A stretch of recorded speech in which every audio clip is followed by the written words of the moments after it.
What to do, YouTube? First of all, I just wanted to say, I think the New York Jets fans are probably one Dolphins loss away from hopping off a ledge. Just going to start off with that. Shout out to DolphinsTalk.com, where you can also find my videos along with other Miami Dolphins content. Le'Veon Bell.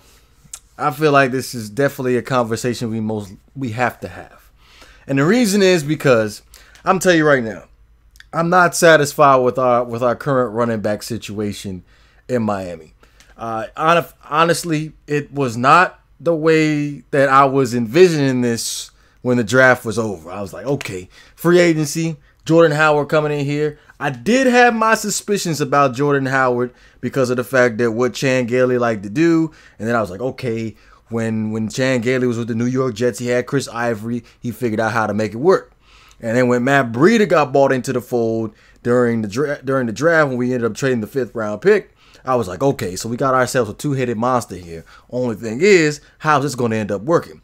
Then I was looking at the current situation. I'm like, okay, Patrick Laird, he's going to be an afterthought. Myles Gaskin, going to be an afterthought. And then I was like, okay, they're just going to come in here and just do their thing. We're probably going to have the most premier rushing attacks in the league this year. Obviously, so far, 5 games into the season, that does not seem to be the case. And looking at Matt Breida, 18 carries, 72 yards. Jordan Howard, 18 carries, 14 yards, and 3 touchdowns, only averaging 0.8 yards a carry. And then, of course, us adding Ahmad to the active roster last week and Jordan Howard not dressing for the game against the San Francisco 49ers is a pause for some type of concern here. Like, I understand the fact that Jordan Howard is what? It was a 2-year, $10 million deal. So it was a low-budget deal for Jordan Howard. But writing is on the wall here. Something's about to go down with Jordan Howard. I can feel it right now. I can feel it. And it just ain't happened just yet.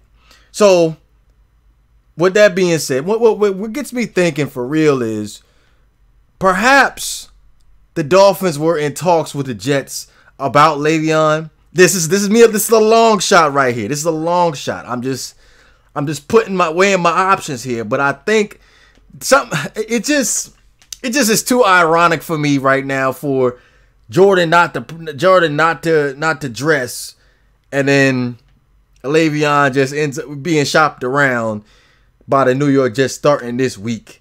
This happened last year because I remember Le'Veon was getting shopped last year. Obviously, Adam Gase did not want him in New York. Short story behind that, and then obviously they had a general manager issue where he ended up bringing him in anyway, and Adam Gase didn't want him. So let's not make this an Adam Gase type of situation.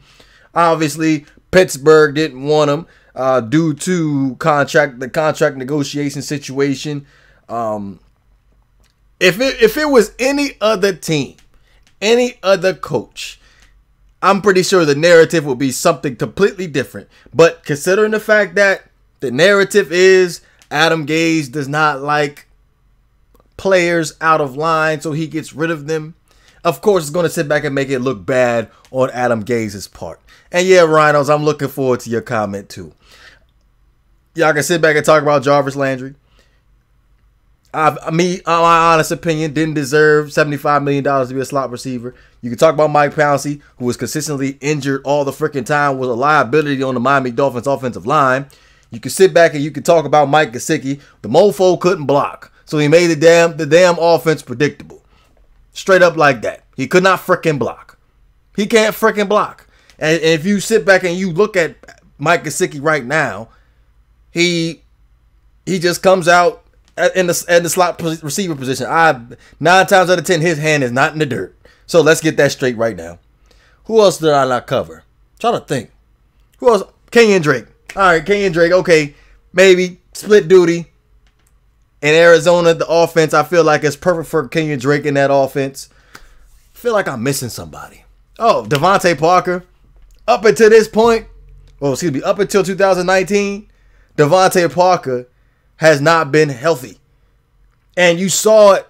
You heard what the analysts were saying during the course of the game. Devontae Parker felt like he's been injured too much in his career, and he did not want to take any more time off, and he wanted to play through his injuries. That's what he said. Check the tape. Check the tape. So any Jets fans want to sit back and want to step up to the plate and say something about that? I'm right here. Any Miami Dolphins fan want to step up to the plate and say something about that? I'm right here. But those are the situations. Ryan Tannehill. It was said that Ryan Tannehill had his best NFL season with Adam Gase in 2016. Me personally, I disagree with that, but it was a fairly decent year for the Miami Dolphins that year. We ended up going to the playoffs, as I keep on preaching. That's what it is, man. So this narrative of Adam Gase ruining 2 franchises, that's bullcrap. That is bullcrap, and I'm tired of hearing it. I'm tired of hearing it. But back to the whole situation of Le'Veon. Like I said, I'm not happy with our current running back position. Myles Gaskin shocked the hell out of me being the starting running back for the Miami Dolphins. So far, 48 carries, 192 yards, averaging 4 yards a carry. I feel like us adding a Le'Veon Bell couldn't hurt us. It can't hurt us because it can't get no worse for us right now. I understand we're having some type of success with Myles Gaskin, but as we draw deeper into the season, I feel like we need an extra push. Now, looking at Le'Veon, because this is what bothers me about Le'Veon. Le'Veon hasn't had a good season since 2017. Obviously, he took 2018 off because he wanted to sit out because he didn't want to play under the franchise tag, which was pretty smart, especially since the whole Dak Prescott situation. But 2017, 321 carries, 1,291 yards, had 9 touchdowns. 2019 with the Jets, first year with the Jets, 15 games, 245 carries, 782 yards, averaging 3.2 yards a carry, 3 touchdowns. And this year had some injury issues going on. Only played in 2 games, 19 carries, 74 yards, averaging 3.9 yards a carry. So, like, weighing our options right now, I don't think it doesn't hurt. It really doesn't hurt. It doesn't hurt. I like looking at Myles Gaskin. Like I said, I'm like he just can't be it, man. And I'm not hating. Like, I respect what he's been doing for us over the past 5 weeks, but we just need an extra push. And I'm not saying that Le'Veon Bell is washed, but make me a believer. Make me a believer, because I'm going to get a good look at the New York Jets this Sunday, because I really haven't sat down and watched them thoroughly this year so far outside of that Denver Broncos game, but you really can't read in too much into the Denver Broncos game. But once I sit down and actually watch them this Sunday against the Dolphins, then I'll be able to get a clear picture of what exactly my ultimate perspective of the New York Jets is. But let me know what you guys think. You know what it is. If you enjoyed the content, please don't forget to hit the like and subscribe button.